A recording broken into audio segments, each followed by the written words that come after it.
Hi everyone, welcome back to my channel. So in today's video we are going to learn some simple floral doodles. So I have two rows. In the first row we have some defined flowers into it, but in the second row everything is just roughly drawn. So if you are a beginner, it is absolutely for you and very simple for everyone. So let's start with today's video. So in today's video I'm going to use my simple ball pen, and I'm using drawing sheet. You can use normal paper as well. So let's start with the first one. So you can create a string. I'm keeping it more tilted towards right side, but this is totally up to you how you want to keep different angles of stems and leaves. Now I'm dividing it into three parts to create three simple leaves. So these are pointed, little bit oval in shape, and something like this you can do in a multiple ways and in multiple direction. So I'm keeping this group of three leaves in every angle and direction wherever I can keep. So keep adding these kind of leaves. So in this particular doodle we have this kind of leaf. In every doodle we are going to create a different kind of leaf altogether. So this is the group of leaves that we have. Now you can think about flower birds or flower maybe. So I'm thinking to create one flower bird here. So I'm creating a triangle kind of structure and then a round shape about it. You can give some shading and detailing into the flower bird, and this one is the closed one, so we are not able to see any petals as such. Now you can create a flower. So for the flower you can create different kind of flower altogether. Because these are imaginary flowers, so we don't have any definition, you can create any kind of flower whatever you want. So I'm creating simple 3 to 4 petals into it, and the perspective is side perspective, so we are not able to see the center part of the flower, but we are seeing it from the side. So this is the first doodle that we have. So we have drawn everything. Now you can do some extra shading and detailing like hatching and cross hatching. I have explained everything about these processes, like what is hatching, what is cross hatching in my previous video. So if you want, you can refer to those videos as well.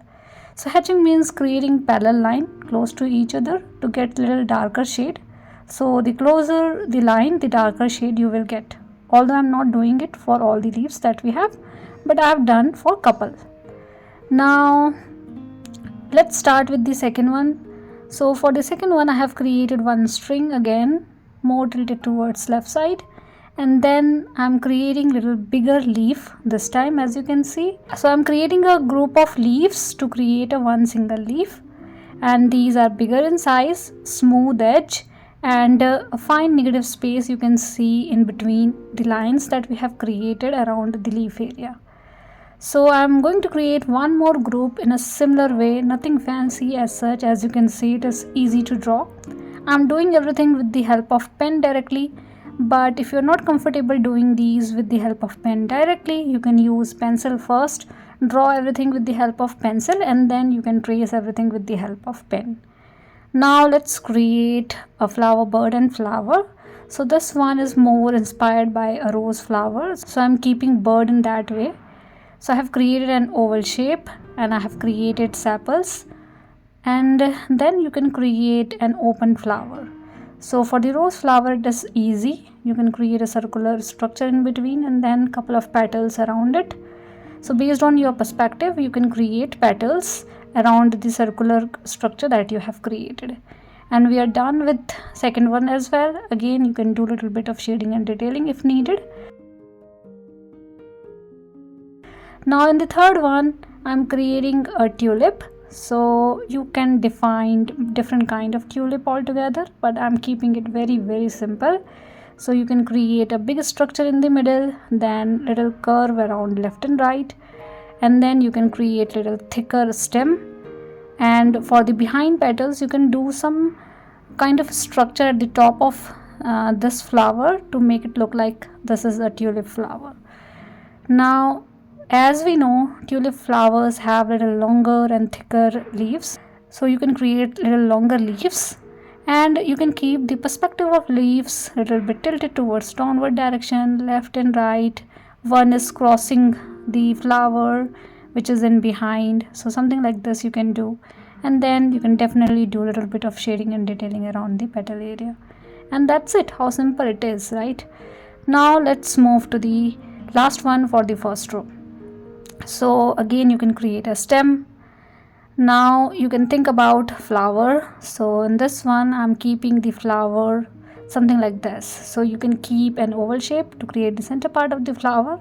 Now you can start creating petals. These are pointed and little longer petals, as you can see, because I want little different perspective. So I have kept the petals little smaller towards upward direction and longer towards downward direction, so that it should look like this is tilted more towards right side and we are seeing the side of the flower, but also the center part is visible.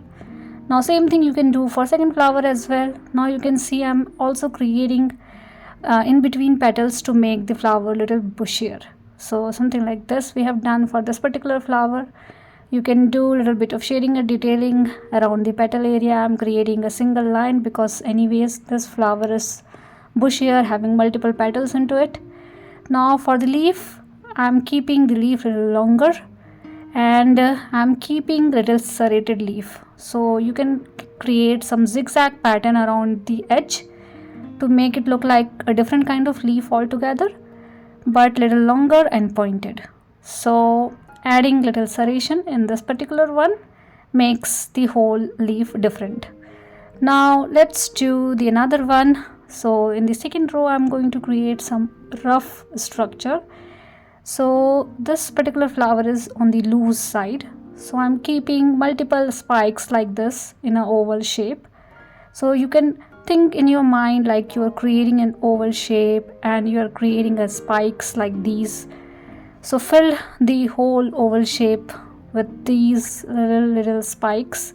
So the center part having the smaller spike, and around it we have little longer spikes, and you can make it more bushier and bushier to make little bushier flower having multiple petals into it. So something like this you can do, and then you can create a stem. Now I think I am going to create only one flower for this particular one, and see, it is very simple. If you are a beginner you can definitely try it. The only suggestion I can give you is you can draw an oval shape first with the help of pencil, and then you can start adding spikes around it. So that would be easier for you. I have created one floral bird as well, keeping little petals visible from the top, and I have also created the sepals. Now the leaves are same as the last one, but this one I'm keeping little wider leaf but having same kind of serration into it, as you can see. Because this is wider structure, you can create little line and pattern around it like we see in the leaf, and then you can create this kind of leaf into group as well. So you can create 3 to 4 leaves in a single group, and because of serration it is looking really nice. You can do some extra shading and detailing around the leaf area if needed, but I'm not doing it. Now let's move to the next one. So what we did in this one, we are exactly going to repeat the same thing in the second one as well. So we need to create a small oval shape. This one is standing oval shape, and I'm filling the whole area with multiple spikes into it like we did in the previous one, but we have created a little longer spike, but in this one we are creating a smaller spike to create a one single flower.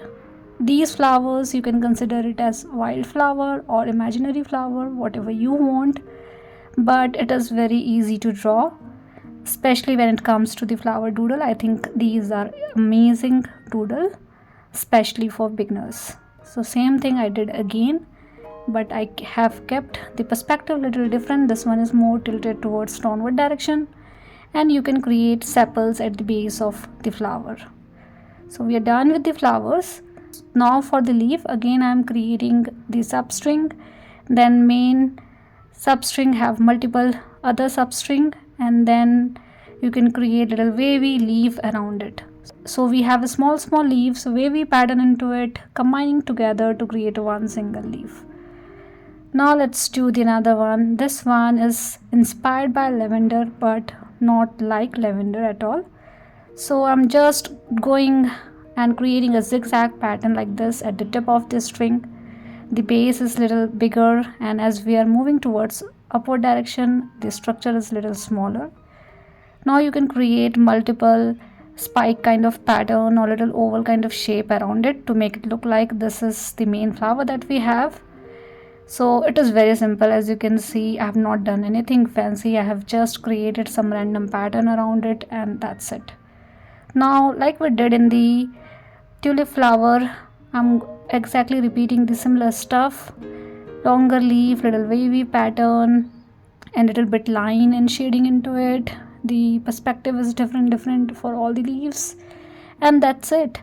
So this one is the simplest one among all the 8 doodles that we have in today's video. Now let's do the last one. So in the last one, this one is actually inspired by mustard flowers. So if you have ever seen mustard flower, we have small yellow flowers but in a group. So I'm creating 2 to 3 groups having small flowers. You can see the center part of the flower, you can see the petals, which is very smaller in size. So you don't have to worry about the structure and all. You can simply create a small round shape, and that is also fine. Then you can create mustard fruits, and then you can create some random leaf. So for the leaf, as you can see, I have not done anything fancy. I have just created some random bushier structure which is emerging from the stem itself. And we are done with today's video. We are done with the all 8 doodles for today's video. The upper row has little structure into it, the lower one has very rough structure into it. So I'm hoping this video is helpful for you guys, and please do let me know if you have any kind of feedback for me, and thank you so much for watching. See you guys in the next video.